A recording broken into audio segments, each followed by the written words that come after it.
കേരളത്തിൽ ചാവേർ ആക്രമണത്തിന് പദ്ധതിയിട്ട കേസിൽ റിയാസ് അബൂബക്കറിന്റെ ശിക്ഷ നാളെ വിധിക്കും. കൊച്ചി NIA കോടതിയാണ് ശിക്ഷ വിധിക്കുക. പരമാവധി ശിക്ഷ നൽകണമെന്ന് NIA ആവശ്യപ്പെട്ടു.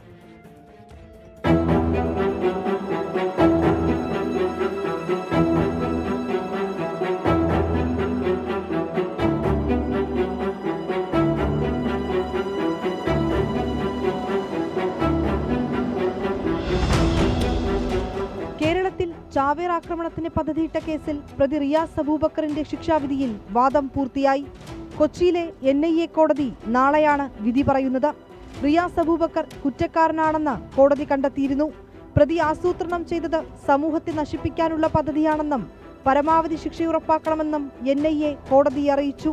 പ്രതിയുടെ കുടുംബ പശ്ചാത്തലവും പ്രായവും പരിഗണിക്കണമെന്ന് പ്രതിഭാഗം ആവശ്യപ്പെട്ടു.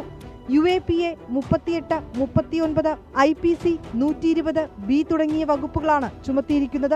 റിയാസ് അബൂബക്കറിന്റെ വീട്ടിൽ നിന്ന് റെയ്ഡിനിടെ പിടികൂടിയ ഇലക്ട്രോണിക്സ് ഉപകരണങ്ങളും സമൂഹ മാധ്യമങ്ങളിലെ അക്കൗണ്ട് വിവരങ്ങളും തെളിവായി അന്വേഷണ സംഘം ഹാജരാക്കിയിരുന്നു.